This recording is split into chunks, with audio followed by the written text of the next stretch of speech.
जब महाभारत युद्ध समाप्त हो गया था और युधिष्ठिर राजा बन गए थे, धृतराष्ट्र ने भी पांडवों को अपना लिया था, तब श्री कृष्ण भी सोचते हैं कि अब उनका सब दायित्व यहाँ पूरा हो गया है, यहाँ अब सब ठीक है, अब मुझे भी द्वारिका लौट जाना चाहिए। तब सब लोग एक एक करके श्री कृष्ण से मिलने के लिए आते हैं और अंत में माता कुंती जब श्री कृष्ण से मिलने के लिए आती है तो कहती है कि कान्हा, यदि तुम ना होते तो मेरे सारे पुत्र मारे जाते।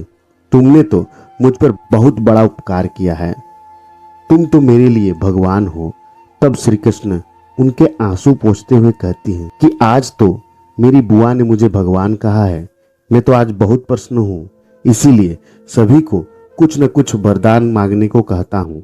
सभी श्री कृष्ण से कुछ न कुछ मांगकर वहां से चले जाते हैं और जब कुंती की बारी आती है तो वह कहती है कि लाला, मैं तुमसे क्या मांगूं, तुमने तो बिना मांगे ही सब कुछ दे दिया है। यदि तुम मुझे कुछ देना ही चाहते हो तो मुझे दुख पर दुख आने का वरदान दे दो, एक दुख खत्म ना हो दूसरा आ जाए।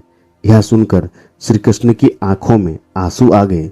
उन्होंने कहा कि बुआ, मुझे नहीं लगता कि आपने जीवन में कभी सुख भोगा है, आपका तो जीवन संघर्षों से भरा रहा है और आज आपके पास सुख मांगने की बारी आई तो आपने फिर से दुख मांग लिया।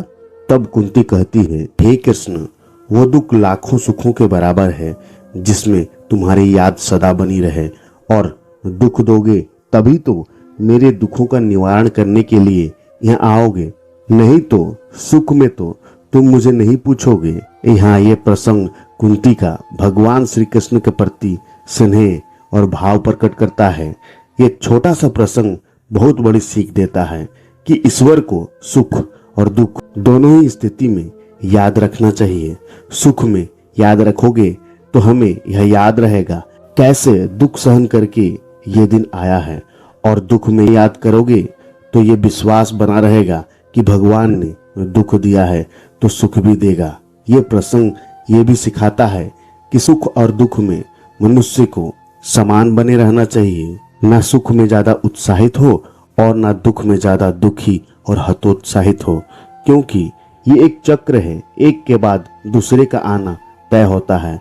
स्थिति कब पलटती है कोई नहीं जानता, लेकिन ये चक्र अपना समय अनुसार चलता जरूर है। इसीलिए बुआ कुंती तभी तो कान्हा से कहती है, मुझे दुख दो ताकि तुम्हारा हाथ हमारे सिर पर सदा बना रहे, क्योंकि हर दुख अपने साथ हजारों रास्ते भी दिखाता है आगे बढ़ने के। जैसे कि सुख में हम केवल उसके आनंद में लीन रहते हैं, आगे का कुछ नहीं सोचते। उम्मीद है ये प्रसंग अच्छा लगा होगा और इस प्रसंग से जरूर आपने कुछ न कुछ सीखा होगा।